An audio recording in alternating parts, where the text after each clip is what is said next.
Shalom, semangat pagi. Hari ini saya ingin berbagi satu hal yang saya syukuri beberapa hari yang lalu.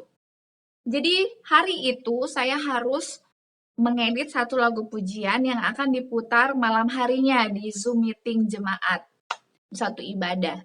Saya dapatkan filenya dari penyanyinya itu sekitar jam 3-an, sedangkan malamnya sudah harus diputar.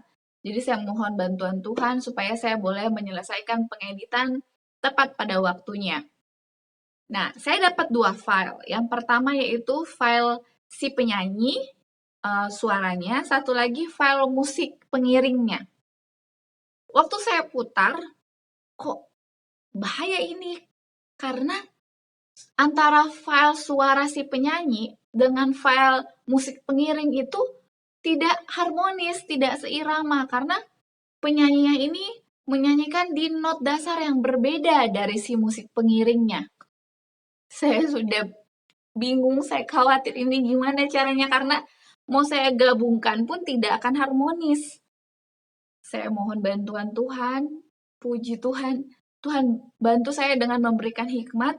Saya cari-cari di aplikasi, di handphone, ada nggak ini aplikasi yang bisa membantu saya untuk menyesuaikan antara lagu dari penyanyi suaranya dengan musik pengiringnya. Saya cari-cari, puji Tuhan saya temukan satu aplikasi yang cocok. Jadi di aplikasi ini saya bisa mengganti nada dasar dari musiknya. Dan juga saya bahkan bisa mengatur tempo dari musik pengiring itu. Jadi sambil saya dengarkan suara dari yang menyanyikan lagu pujian, saya sesuaikan juga dengan musiknya, dengan temponya. Saya coba gabungkan, puji Tuhan itu bisa seirama dan ketukannya nyaris persis sama. Lalu saya cepet-cepet edit, saya masukkan liriknya, saya masukkan judulnya, dan puji Tuhan waktu saya render, selesai dan saya upload ke Google Drive supaya bisa di-download oleh pihak komunikasi yang memutar lagu itu pada saat ibadah. Saya senang sekali saya bisa menyelesaikan masalah ini. Saya bersyukur kepada Tuhan, Tuhan bantu saya mendapatkan solusi, dan selain solusinya saya dapatkan, saya pun mendapatkan ilmu baru dalam hal mengedit video. Ini hal yang saya syukuri, saya juga berharap Anda memiliki satu hal yang Anda syukuri, baik hari ini maupun di hari-hari yang sebelumnya. Baiklah, judul bacaan renungan pagi kita hari ini tanggal 15 Februari ialah kita akan mengasihi sesama kita seperti diri kita sendiri. Dengan ayat inti yang tertulis di dalam Matius 22 ayatnya yang ke-39.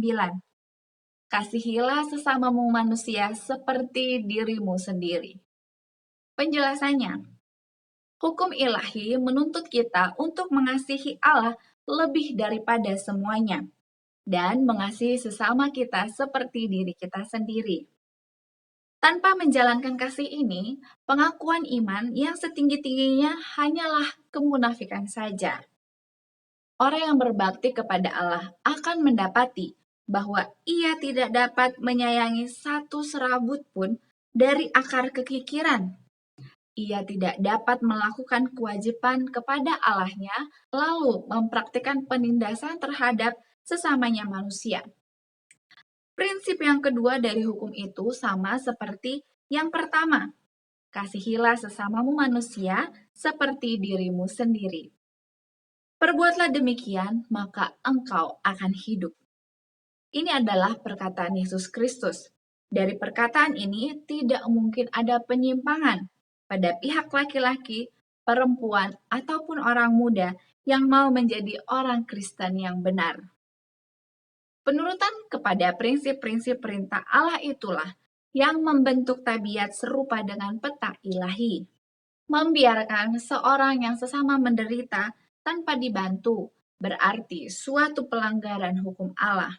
Barang siapa yang mengasihi Allah tidak saja akan mengasihi sesamanya manusia, melainkan akan memandang dengan penuh belas kasihan yang lemah lembut segala makhluk yang telah dijadikan oleh Allah.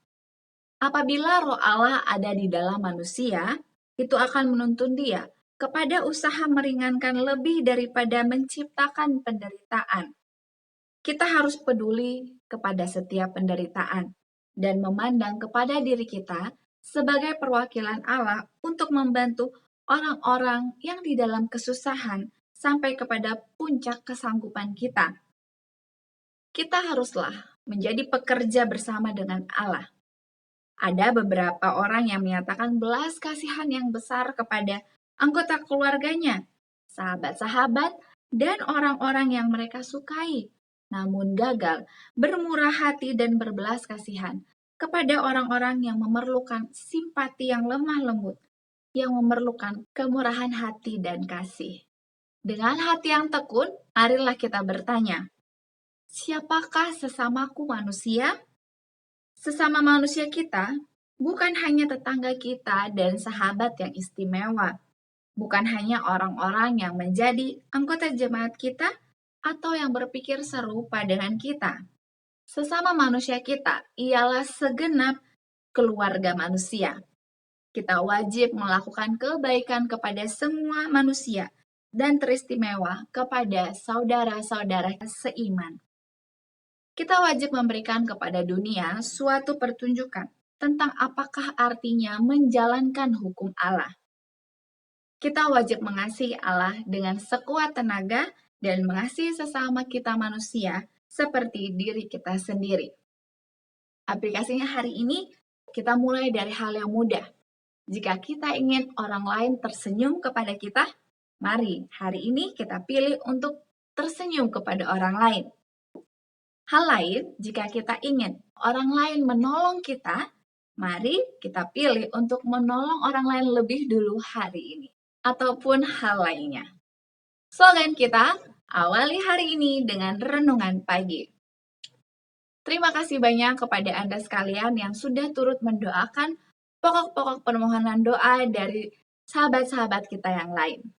Dan saya terus mengajak kepada kita, mari kita tetap tekun di dalam doa.